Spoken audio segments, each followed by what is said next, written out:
Buletin Didik 13 Disember bersama saya Mimi Azira Abdullah. Assalamualaikum dan salam sejahtera.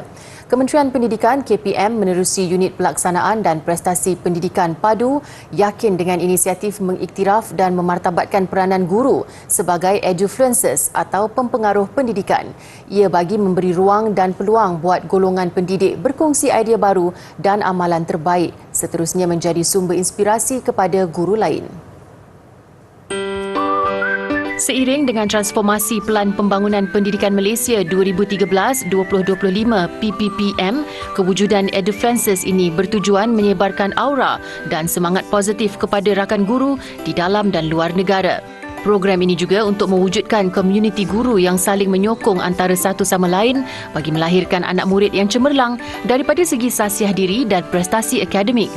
Komuniti edufluencers akan bertemu sekurang-kurangnya sekali setahun untuk berkongsi maklumat, perkembangan terkini dan memperbaiki prestasi diri. Di samping memberi suntikan semangat dan inspirasi bagi yang memerlukan. Jadi apa yang Padu buat ialah dalam program edufluencer ini adalah memberi platform dan juga tools dan support untuk edufluencers ini bertindak secara efektif. InsyaAllah program edufluencer ini bukan saja ada satu impact pada murid-murid, pada guru-guru yang lain, dan harap mereka dapat bersaing-saing di aparat persadaran antarabangsa dalam video-video rujukan yang dikeluarkan. Program edufluencers turut disasarkan untuk memperkasa lagi peranan guru bagi menjadikannya sebagai profesyen pilihan dalam kalangan masyarakat. Baiklah, kira-kira 2 bulan sebelum bermulanya sijil pelajaran Malaysia SPM, debaran pelajar yang bakal menduduki peperiksaan itu semakin dirasai. Ibu bapa juga menaruh harapan tinggi untuk melihat anak mereka memperoleh keputusan cemerlang. Maka tidak hairanlah jika ada yang sanggup berhabis duit menghantar anak ke kelas tuition. Namun bagi mereka yang kurang berkemampuan, pembelajaran di kelas mungkin memadai asalkan anak-anak memberi tumpuan penuh. Menyedari perkara itu, Kementerian Pendidikan melalui Jabatan Pendidikan Negeri JPN Melaka melaksanakan inisiatif untuk memastikan pelajar golongan B40 di negeri itu mencapai kecemerlangan dalam SPM. Antaranya program Mercu Anak Bangsa melibatkan 30 calon SPM daripada keluarga B40. Program 4 hari itu adalah kolaborasi Yayasan Pelajaran Mara YPM dan Bank Pembangunan Malaysia Berhad. Pelancaran program disempurnakan Ketua Kumpulan Pengurusan Syariah Bank Pembangunan Malaysia, Nur Ain Muhammad Amin, serta turut dihadiri Ketua Penolong Pengarah Kanan Sektor Pembelajaran JPN, Khadijah Ahmad. Antara pengisiannya, tuition elit pelajar SPM yang dibimbing guru pakar sebanyak 10 sesi. Kelas bimbingan percuma itu dikhususkan kepada pelajar yang berpotensi cemerlang namun tidak berkemampuan. Beberapa pelajar dan ibu bapa yang ditemui memuji inisiatif berkenaan. Saya nak tolong ibu bapa saya nak tolong adik-adik saya nak jadi orang yang memang bertanggungjawab dalam keluarga saya sebab saya ni anak sulung, jadi saya nak bantu ayah saya sampai saya dah tak ada.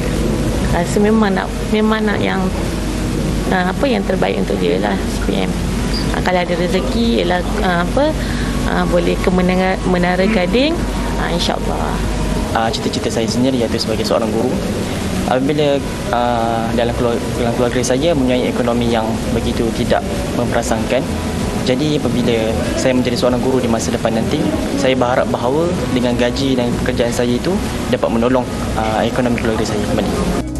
Program itu juga bertujuan meningkatkan motivasi dan keyakinan pelajar menerusi penyediaan penajaan pengajian ke peringkat institusi pengajian tinggi IPT. Sempena cuti persekolahan, Masjid Bandar Tun Husin On ceras mengambil kesempatan memupuk golongan cilik menunaikan solat subuh secara berjemaah di masjid. Bermula 3 hingga 31 Disember ini, pihak masjid menyediakan sumbangan wang saku kepada kanak-kanak yang hadir menunaikan solat subuh berjemaah. Melalui inisiatif ini, kanak-kanak dan pelajar yang hadir berjemaah seterusnya mendengar kuliah subuh akan menerima wang tunai RM5 seorang. Bagaimanapun, inisiatif itu hanya dilaksanakan pada setiap Sabtu dan Ahad dan terbuka untuk kanak-kanak dan remaja berusia 7 hingga 15 tahun sahaja. Selain itu, kanak-kanak yang hadir juga perlu berada dalam bimbingan dan tanggungjawab ibu bapa yang hadir. Menerusi penganjuran program Jom Solat seperti ini, ia turut menggalakkan ibu bapa untuk menghantar anak-anak mereka ke masjid. Secara tidak langsung, nilai murni dan semangat cintakan masjid juga dapat diterapkan kepada semua tanpa mengira usia.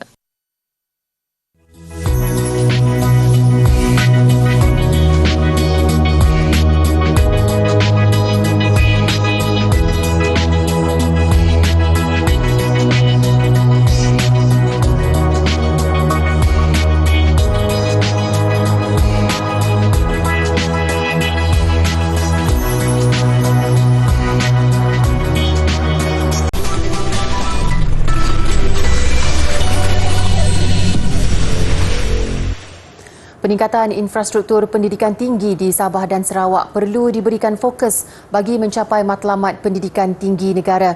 Timbalan Menteri Pendidikan Tinggi Datuk Yusof Abdal berkata, fasiliti dan kemudahan perlu diberikan kepada pusat pengajian tinggi di dua negeri berkenaan, sama seperti di kawasan bandar. We should provide the same facility that provide, terutamanya di kawasan seperti urban di Tanah Semenanjung ini, seperti yang kita dapat di Selangor ataupun di Kuala Lumpur ni, bagilah kepada Sabah dan Sarawak juga supaya pendidikan ini akan boleh membentuk sebuah negara yang kita impikan. Beliau berkata demikian seusai menyertai mesyuarat pertama dengan kementerian berkenaan selepas selesai sesi clock-in di Putrajaya pagi tadi. Tambahnya, menyeimbangkan taraf pendidikan tinggi di seluruh negara antara cabaran yang perlu dihadapi beliau selepas dilantik menjadi timbalan menteri. Dua negeri berkenaan juga perlu diberi perhatian oleh kerajaan, terutamanya dalam aspek pendidikan, kerana ia jelas menunjukkan tahap perbezaan yang ketara. Sekiranya pencapaian pendidikan tinggi tidak seimbang di setiap negeri, maka ia juga akan menjejaskan pencapaian kementeriannya. Kitab suci Al-Quran yang merupakan kalam Allah dan menjadi panduan umat Islam kini boleh dipelajari dan dihayati oleh semua golongan termasuk mereka dalam kalangan orang kurang upaya OKU. Atas landasan itu, Universiti Sains Islam Antarabangsa Malaysia USIM tampil dengan penganjuran Majlis Khatam Quran yang melibatkan 22 peserta OKU.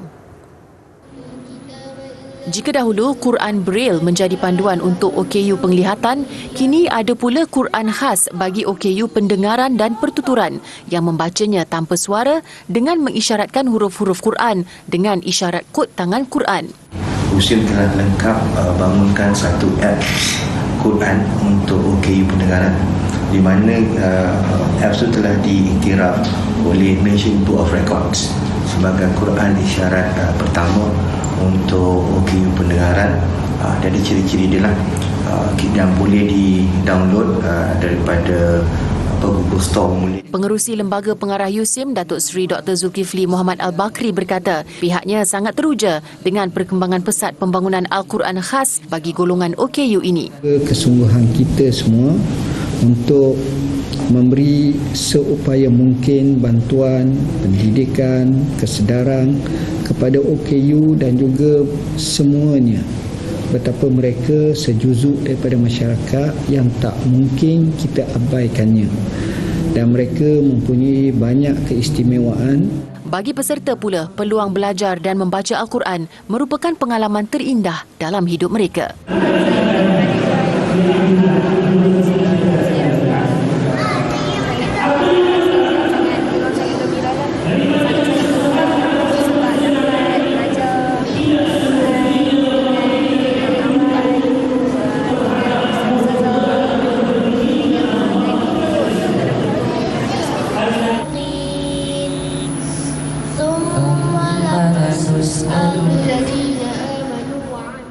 Satu lagi kisah yang memberi inspirasi.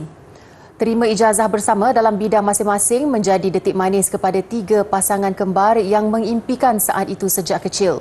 Momen indah itu diabadikan dalam upacara Convocation ke-60 Universiti Sains Malaysia USM. Bagi pasangan kembar ini, Nur Anis Khalida dan Nur Anis Khalizah Ahmad Pesal, 23 tahun, walaupun kembar sering dikatakan sama dalam semua hal, mereka ada cara tersendiri melakukan ulang kaji sebelum bergelar graduan ijazah sarjana muda perakaunan. Nur Anis Khalida lebih gemar mengulang kaji pelajaran di asrama, berikutan suasananya yang lebih tenang dan selesa. Manakala adiknya Nur Anis Khalizah pula gemar mengulang kaji bersama rakan kumpulan di perpustakaan. Banyak cabaran, macam contoh time saya nak final examination tu kami diorang kena COVID. So agak mencabar lah time tu. Dalam preparation nak ambil exam final tu agak mencabar. Graduan Sarjana Muda Sains Bangunan, Perumahan dan Perancangan Dika dan Diva Marzuki, 24 tahun yang berasal dari Kajang pula berhasrat untuk membina kerjaya bersama selepas menamatkan pengajian di peringkat tertinggi. Because in a few years tu nak lepas dapat 3 dapat title architect, nak buka company sama-sama. Bagi graduan Sarjana Muda Perakaunan J. Kalaiveni dan Kalaivani, 23 tahun dari Ipoh, Perak, mereka punya impian menaiki pentas convocation bersama dan ia akhirnya menjadi kenyataan. Kami happy sebab dapat graduate bersama. Memang kami memang tadi tidak berpisah dari kecil sampai sekarang. So kita boleh share our study time, boleh belajar sama dengan dia, dapat buat assignment quiz semua sama dengan dia. Pada sidang ke-10 convocation yang dipengerusikan Pro Chancellor USM Tan Sri Datuk Dr. Zulkifli A. Hassan itu, 738 graduan menerima ijazah sarjana muda dalam bidang masing-masing.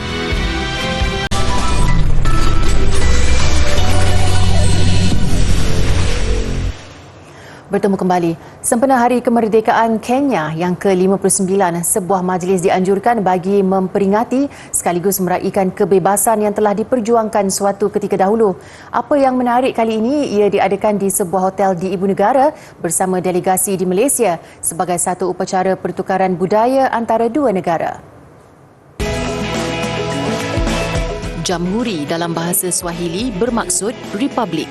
Ia merupakan hari yang dianggap sebagai awal musim Natal di Kenya dan dikenali sebagai hari nasional untuk negara tersebut pada tanggal 12 Disember setiap tahun. Menurut Pesuruhjaya Tinggi Republik Kenya, Francis Ndegwa Mohoro, antara perkara yang menghubungkan rakyat kepada sesuatu negara adalah melalui budaya dan makanan. The cuisine is part of a culture, and that is where today we made it a point to serve Kenyan cuisine to our guests. We have what we call ugali. It's one of our favorite. Any person not being served with ugali feel they have not been served with any food. We are serving pilau. We are serving chapatis. We are serving another special traditional food we call mokimo. Mokimo. It's a mixture of stuffed potatoes, corn, and things like that. We are serving another special salad. We call it kachumbari. Kachumbari goes very well with ugali and beef or goat or sheep, lamb, that is, and that kachumbari and some greens. Very nice.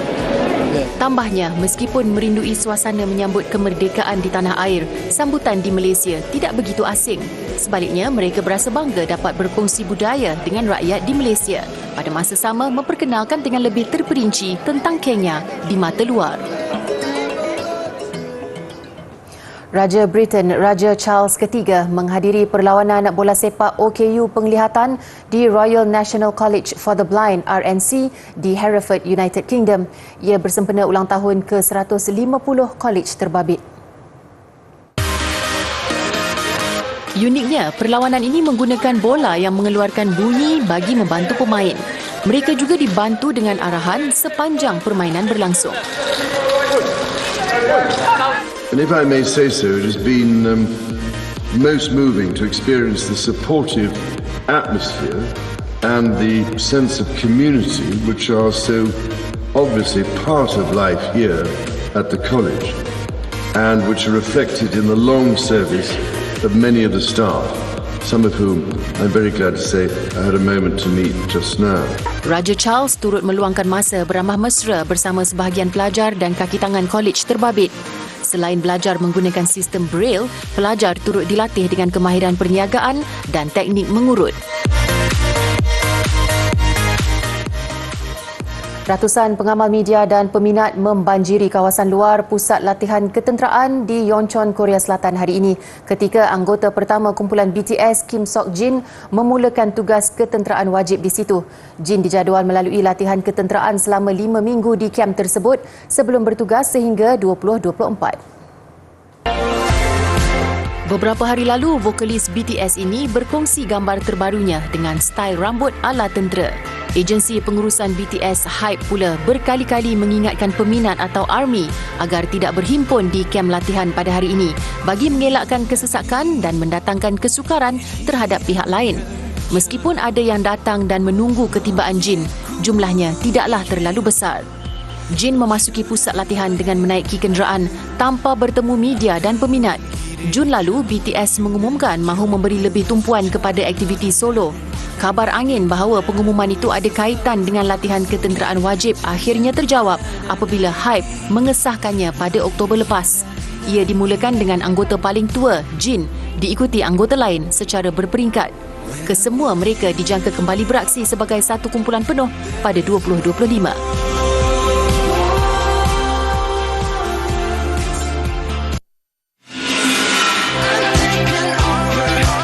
Dalam perkembangan berkaitan, terdapat laporan menyebut Min Yoongi atau Suga akan ditugaskan sebagai pekerja khidmat sosial. Rapper BTS berusia 29 tahun ini dikatakan mendapat pengecualian daripada menjalani tugas sebagai tentera. Menjawab kabar angin itu, Hype menegaskan setiap anggota kumpulan itu mahu menyumbang khidmat kepada negara berdasarkan kapasiti masing-masing. Justru masih terlalu awal untuk memberi maklumat lanjut mengenai Suga. Difahamkan spekulasi berhubung komposer dan penerbit lagu itu ada kaitan dengan pembedahan yang dijalaninya 2 tahun lalu. Paparan pemandangan di sekitar London, United Kingdom yang kini diselaputi salji mengakhiri buletin didik. Turut kelihatan orang ramai termasuk kanak-kanak yang menikmati keadaan yang jarang berlaku ini. Saya Mimi Azira Abdullah, salam hormat dan kita jumpa lagi.